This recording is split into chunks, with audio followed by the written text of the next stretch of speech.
Hello, everybody, and welcome to this month's special brown bag edition of the Watch Club. We're the monthly filmmaker interview series of the Newburyport Documentary Film Festival. I'm Program Director James Sullivan. We're brought to you by the Ford Hall Forum, which is the longest continuously operating public lecture series in the country. We thank them as always, and we thank you for watching and for your donations. Don't forget to subscribe to all of our social channels so you can get our updates about our monthly interview series. We're here today with David McCourt, who is the filmmaker behind the film that we're going to be discussing today, which is Amerigo, The Search for the American Dream. You can stream it now on PBS. It actually has its official premiere at the end of July on our local PBS station, GBH. David's coming to us from his home in Ireland today, and we're really looking forward to talking to him. I got to meet him at a recent event that we'll talk about for a minute. But in the meantime, I'd like to just show the trailer for those of you who haven't had a chance to watch the film yet. So this is Amerigo, and Steve, if you can roll the tape. What is the American dream? Man, still trying to figure that one out. Let me think. The American dream. You want a beer at 6 o'clock in the morning? The Beastie Boys fought for your right to do that. The white picket fence. Big house, white picket fence. The white picket fence. The white picket fence. White picket fence. White picket fences. A white picket fence, husband, wife, 2 kids, a dog. If you're growing into being a titan of industry and more people are suffering, you're not growing, you're hoarding. I think owning a home these days feels nearly impossible. I don't think that I'll be able to afford a house. I wanna buy something for the family. I can do the payment for the house because it's too much money. It's just ruined it, I guess. Rich have gotten richer and the middle classes evaporated. However difficult the moment. Instead, they lied. However frustrating the hour. They decimated communities with this. This truth is marching on. Okay, it happened. Someone has to put it back. We create a great picture or we create a horrible picture. And what we were promised is not here anymore. It's getting harder for our communities to take care of each other. In this country, again, there are just so many amazing people who have the right compass. Their North Star is still bright. Our stories are singular, but our destiny is shared. Greed, for lack of a better word, is good. Work hard, stay out of jail. This is the American dream.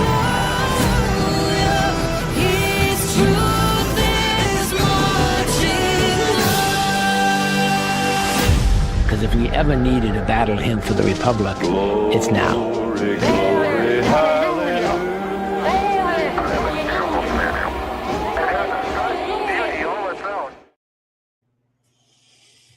David McCourt, please say hello to the Watch Club. Hey, James, I'm glad to be here with the Watch Club. It's always great. It's always great to watch that trailer again. Oh, great. Yeah. We met a few weeks ago when you had a special screening of the film or a portion of it here in Boston.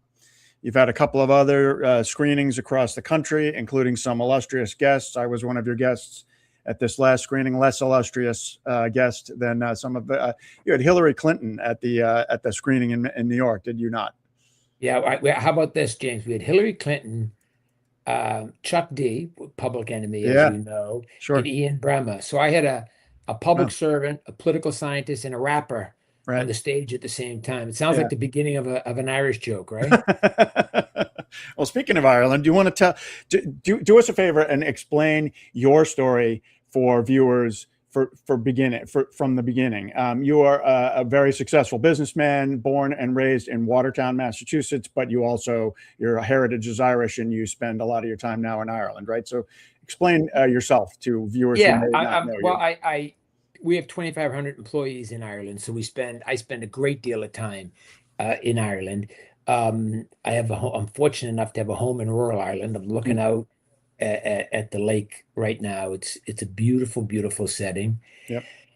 I closed my curtain, otherwise you'd see the beautiful sun in the back. The sun's up till 10:30 at night here, but I didn't want the glare on your show. We have an office in London, an office in Ireland, so I spend most of my year between London and between the UK and Ireland. Although I do come back to the States, I sneak back for August and I sneak back in January. But yeah, I love it here. I'm a couple miles from where my mother's family grew up, and it's great to be here.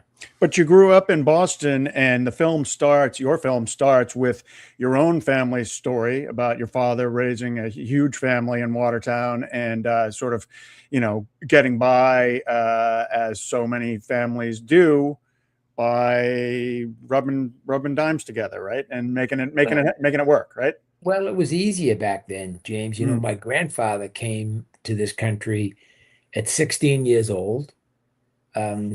He worked as a janitor. He had no education. He owned his own home. He raised my mother. He died debt-free on a janitor's wage. In those days, you could do that. The average house for years and years, for decades, was 3 times the median house in America was 3 times the median income. Today, it's more like 8 times, but it's more like 16 or 18 times a janitor's wage. Yeah. So that's really hard. Affordability is a real issue. 70% of your budget of the average American goes to your house, transport, food, and healthcare. Except if you live in Boston or San Francisco, in which case it's 80%. Right. So that's really, really hard. So the question we went sort of in search of, is it still possible to work really hard, to be honest and care about your community and want to be a member of your community? Is it still possible to live the American dream? And that was the question that we went on search. And we didn't go to tell a story. We went to listen to a story. So whose idea was it in the first place to sort of hit the road and do that? There's been an awful lot of talk about whether this, American dream idea still exists today. I just read a story in the latest New Yorker yesterday specifically about the guy who created the term, the American dream. James Trudlow Adams, right? Yes, keeps coming up again and again. Obviously, the timing is perfect. But where did your idea come from to just hit the road in America and just walk up to ordinary people with a camera behind you and say, "Can I ask you a few questions about this?" I think it was actually my wife who I produced the movie with. I think it was her idea to do that, and we all agreed early on that we didn't want to. It was her idea that I hosted as well, because I was not fond of that idea at all. But the idea was that we didn't want to be telling anybody anything. We wanted to be listening. Yeah. And I think, James, if you let people sort of tell you what's on their mind, you'll see that we're really more united than we are separated in America. There isn't this huge fight between what people really want, which was to be happy and healthy. Yeah. Now they have lost faith in American institutions, which is a big problem. 80% of Americans don't have faith in the institutions. Right. The church, Congress, the Supreme Court, the executive branch, universities, you name the institution, they've lost faith in them, which is a big problem. Sure. What did you find? So you get it from the film. You can tell, even if you've only watched the trailer, that most folks in America just want sort of, as you said, happiness and solvency for their families, not to be in debt. But were there themes that came up again and again that surprised you, David? What didn't surprise me is how philanthropic and kind and caring Americans are. Americans come up at the top of the leaderboard every year when Gallup and others do polls on being philanthropic, volunteering their time, and being friendly to strangers. That howdy partner from the old Westerns, that's a real American thing. Howdy stranger, rather. Yeah. Pardon me. I meant to say howdy stranger. That's real. And that's, Americans are very philanthropic. They're very caring. They're very neighborly. So that didn't surprise me. What surprised me was the amount of stuff that Americans think is broken, and the fact that they're still hopeful that we can fix it. Now, that hope manifests itself over and over in people voting for extremes, either a MAGA extreme, if I can use that expression, or a socialist, which would be an extreme left wing, right? Yeah. So, but it's the same thing that's driving both of those votes. It isn't, they aren't a million miles apart. They're just looking for somebody to say, I hear your pain, I hear your struggle, and someone that says, I can fix it. Now, whether they fix it or not, it's a different story. But also, we need to make a lot of changes, like big changes. That's the message, right? From both sides. Yeah, but James, you know what? It's like algebra. It looks overwhelming when you look at the problem set, but if you break it in small pieces, it's not that complicated. It's really not that complicated. I mean, we're not supposed to talk about war because that talks about the Middle East, and then you get into this big, long conversation. But the $8 trillion we spent since 9/11, that could be 60,000 per. That's the same as 60,000 per household. Yeah, that would go a long way, considering a third of all Americans couldn't come up with $400 for an emergency bill without borrowing it or selling something. Just to be clear, you're talking about come up with $400. And yet we could have given everybody 60,000, every household. In terms of tax money that people have spent since 9/11 on warfare. Is that what you're saying? Yeah.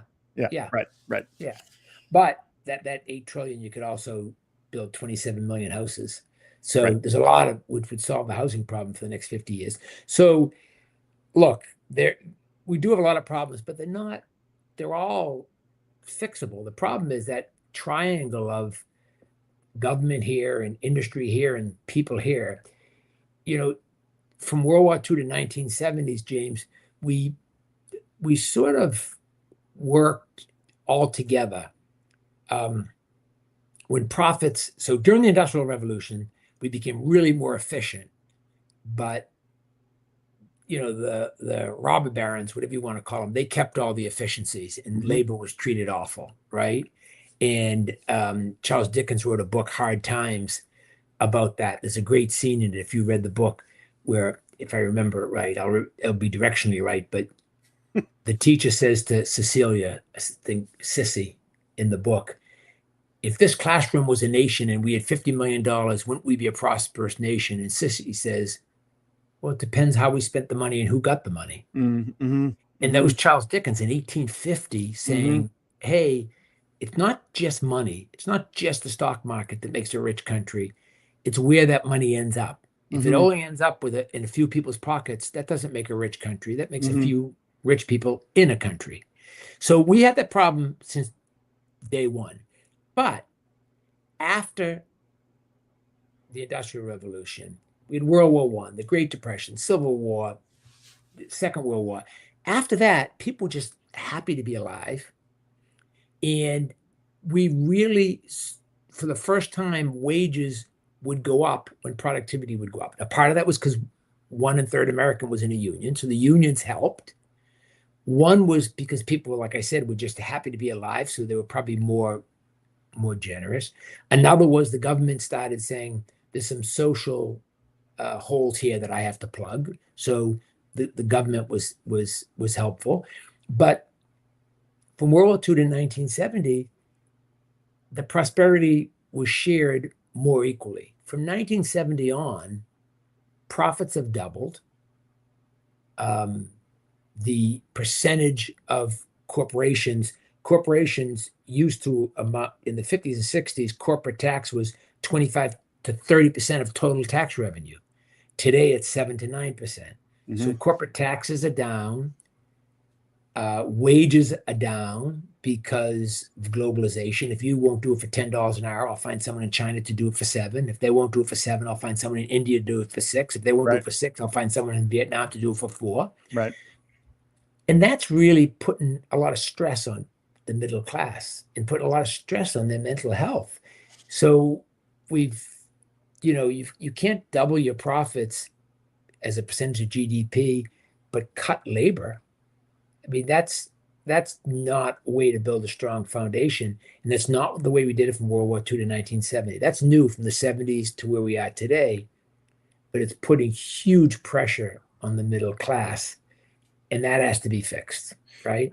At the screening that you hosted in Boston a few weeks ago that I was at, there was a lively discussion at one point after the film showed about the role that business leaders can play in making some of these changes.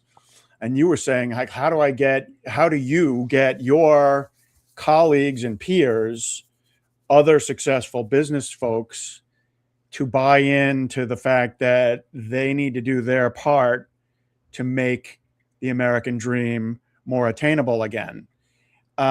So what do you think your thoughts are? What are your thoughts in terms of I think that a lot of I know that some people in the audience that night were skeptical that a lot of your peers in the upper in the corner offices of business would want to make that effort to try to fix some of these problems.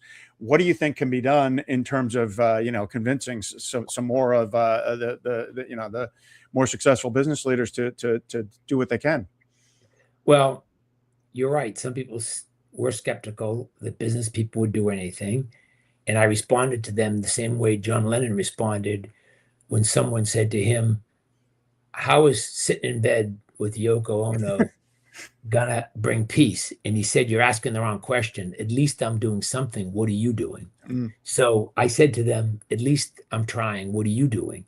Yeah. And I'm not an expert on gun reform. We need that. I'm not an expert on election reform. We need that. There's $25 billion spent every 4 years. So that's an average. It's 15 on the federal and about 10 on the midterms. That's $25 billion. That's $6 billion a year spent on the elections. Another $5 billion is spent with lobbyists. That's $11 billion a year for enterprise to keep the status quo, for enterprise to talk to the policymakers to keep the status quo. And here people are over here, the other piece of that triangle, trying to raise their hand to get listened to. And they're competing against $11 billion. So a year. So I'm not an expert at that, but I have been in business for 40 years. And I'm just saying, you have to take care of the community you do business in. Doesn't mean not making a profit. It means you don't have to take every penny. You just have to take care of the community and take care of your people. We've gotten to the point in America where we say pensions are like a dirty word. Yeah. Everything is short term. It's the conflict between profit and human well-being has gone to the extreme. People aren't economic units. People are people. People have parents and sons and daughters and neighbors, and they're dreamers and they have hopes and dreams. They're not economic units. And the financialization, if that's a word, of corporate America, where it's all about capital, it's not about people, that's been harmful. And private equity, quite frankly, has institutionalized that and made it so everything is short term. Everything is, how can we inch out another dollar of profit, sell the business, inch out another dollar of profit? I mean, you saw what happened to the hospital I was born in Boston. And, $243 million to buy a couple hospitals and $1.2 billion to sell the real estate and let the hospitals go broke. Right. You can't do that. You don't need to do that. Right. I'm an average guy. I was a probation officer, before I went in business. I wanted to be a cop in Watertown. I mean, that was my dream job. Like, I just am lucky. So, but I could have still been walking, I still could be on the night shift in in Watertown as a cop if I hadn't had some good luck.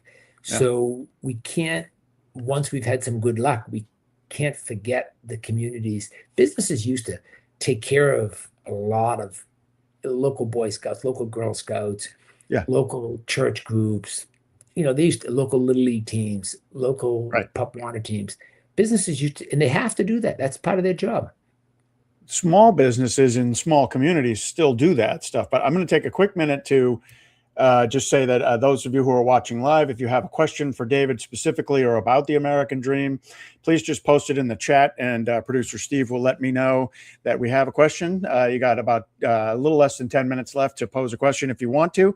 But so let's go back to what we were just talking about. It seems, David, that you're talking about how everything in the business world is about short-term gains, and it seems like common sense that for the long-term health of your business, whatever your business is, taking care of your community and your employees is good business, is it not? And that seems but if your business is buying businesses, extracting profit, and selling the businesses, then that's not the case. That you just summed up the entire problem. Yeah, it is. It is better for your business. Take care of your employees, take care of your customers. Sure. But if your business is buying businesses, extracting as much as you can, and then selling them, then you don't need to do that. And that's a problem. Well, and that's, that is the entire story of the decline of American journalism in a nutshell. And you know that I'm a journalist, so I've heard that story quite, a few too many times at this point. But the extraction part of it, like cut the employee numbers, sell the building, and let the paper wither on the vine, right? Yeah, it's a real problem that the financialization of the economy, we've let it sort of get institutionalized as a normal way of doing business. Yeah. And it's been at the expense of the middle class. It's an extraction model, and it's not great. But it's fixable. It's fixable. Well, so do you want to talk about any specific examples of your own treatment of your own employees? You said you have 2,300 employees. Like, what do you do for like that you could use that you could showcase as a model for how other business leaders could use the same tactics to try to fix some of these problems? Well, look, just to be upfront, I'm a capitalist, and I've done very well. Yeah. And we don't run our business as a philanthropy. We run it as a profit-making business. But all our employees have pensions. But we have given 200 grants out in the last couple of years to people in rural Ireland that will use technology to either solve a social problem or create jobs. So if you can show us that you'll use our fiber to either create jobs or solve a social problem, or any other technology, if you don't want to use our fiber, we'll give you a grant. And just to be clear, for anybody who doesn't know, you do telecom, right? So you do fiber optics, right? Exactly. Yeah. So look, we don't, it's not rocket scientists. We get out in the community where our customers live. We ask them what their problems are, and we try to help them solve their problems. And we support them, and we support the local, we give grants to the local schools. We give grants to the local community groups. And, in one respect, even if you're giving your grants 2,000 to 5,000 a piece, when you give 200 or 400 of those out, it amounts to real money, but it's not huge amount of money. But what they constantly, the people who get the grants constantly come back to us and say, it wasn't so much the 5 or 10 grand you gave us. It was the fact that you came and listened to our problems and gave us advice, and 5 or 10 grand. Yeah. So you did both, but you came out and listened to us. let's talk for a moment about Ireland's any lessons that Ireland's economy might have or might not have for America now. We heard a lot 20 years ago or so about the Celtic Tiger and the sort of roaring, Irish economy, and suddenly the obviously culturally Ireland was opening up rapidly, and immigrants were welcome, and old-fashioned ideas in Irish culture were going by the wayside. And we've heard, I think, in more recent years that some of that, roaring progress has slowed down a bit in Ireland. What, if anything, would you like to say about Ireland culturally and economically that might be instructive for fixing some of these problems in America? Well, Ireland still has, again, this year, as they did last year, a budget surplus. So unlike America, not only do we have a balanced budget, we have a budget surplus. So we're doing that right. 100 years ago, it was against the law for an Irishman to go to university. So you didn't have to worry about that. So the universities were for the British, not for the Irish. The penal laws, you couldn't own land, you couldn't rent land, you couldn't speak the Irish language. Couldn't speak the Irish language. You could be hung for speaking your own language. You couldn't play the Irish pipes because they're afraid you're going to play some music and get everybody all riled up. You couldn't go to church. There's a lot of things you couldn't do, and one of them was be educated. So, after the revolution, if you will, or independence, we started educating everyone. That's the first thing we did. Right. Then we built roads, bridges, and tunnels to make it easy to get around. Then we came up with a very friendly business environment that included a friendly tax rate that encouraged a lot of multinationals to come here. Right. So we've taken the Irish work ethic and we've added those things to it. Now what we have to do is push jobs outside of Dublin, because otherwise we'll have the same problem that Boston and San Francisco have, which their success is turning into a poison chalice, because what's the average house in Boston is 700,000 or something. So you can't afford to live there. And then, then you're in San Francisco, you're walking over homeless people to get to your $10 million house. So it's sort of made the divide really, really bad. So we have to push our jobs out to rural areas so we don't create that problem.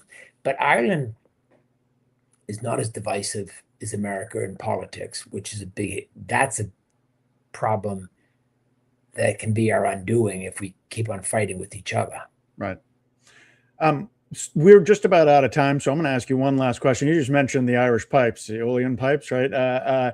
And riling people up with music. And so there's a segment of your film that's devoted to one of my favorite topics, because I wrote a book, as I think you learned at the screening that you had in Boston, about protest music. And so I'm hoping that you can wrap up, David, by talking about how you talk about it in the film, and you talked about it at the screening, about how you were inspired by the music, the sort of cultural revolution of the 60s and the music of that period. And as a, lifelong capitalist, businessman, successful businessman, you still hold some of those ideals true. And it seems like that's kind of some of that is at the heart of your doing this project, right? So what is music, do you still love the music of your youth, or, are you still a big fan of, look, you just quoted John Lennon? Well, we use music as a common thread because music unites people. Music doesn't ask you whether you're a Democrat or a Republican. Yep. Music, it doesn't ask you anything. It just unites you, and it's sort of a shared experience listening to music, because if you're not listening to it with someone else, you can imagine that someone else is listening to it. Yeah. So I think because like I said, it doesn't ask if you're a Democrat or Republican. It just is. Yeah. And I think music is a uniting force, which is why we used it. Yeah. You should talk to my wife sometimes, because not only was her father a famous lyricist, she wrote the song that plays at the end when the credits roll. Yeah. There's a lyric in there, when something like when is enough enough, or when is enough too much, or something. Right. And it is, look, I think music does unite us, and I don't think there's enough protest music. We had that debate that maybe there's lots of it, but because there's so much music, people don't hear it. I don't know. I've been thinking about that since you and I last talked about it. I don't think there are enough. I think people are afraid of losing audience. Yeah. No, there's definitely some of that happening. Yes. I don't think that, remember they were burning the Beatles. They were burning their records for a while. Yeah, sure. And stomping on them. Yep.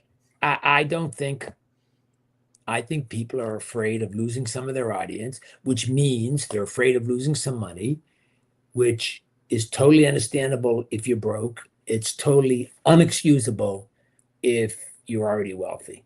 Unexcusable to be worried about what someone else thinks because you're speaking your mind if you think it's right. Right. Well, that's the Springsteen thing. I mean, that guy, he's not lacking for money, so he doesn't care anymore. He's saying what he wants to say, right?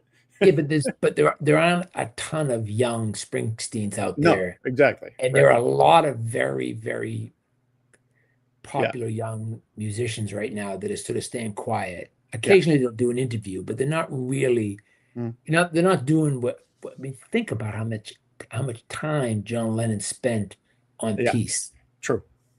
Yeah. That was his thing. Mm-hmm.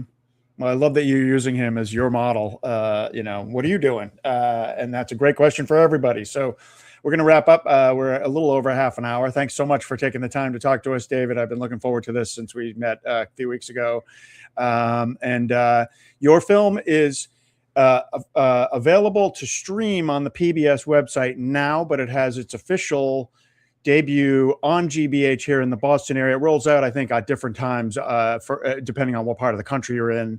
And you just told us that it's going to be rolling out on Sky, which is in the UK. You're getting a regular on the 4th of July, right? Yeah. On the UK, Ireland, Wales, and Scotland. Right. Prime time, 4th of July. It's their only America 250 show that they bought was Amerigo. Amazing, and I think it's on GBH in Boston for your Boston listeners. Right. That's prime time. I think it's the 27th of July, prime time. Okay. But, they can find their schedule. Right. Well, we'll continue to help spread the word about the film. Thanks for making it. And I know you have plans to hopefully continue the conversation. So look forward to continuing it with you at some James, point. I hope people go on AD.250. Right. Yeah. www.ad250.com. AD as an American Dream.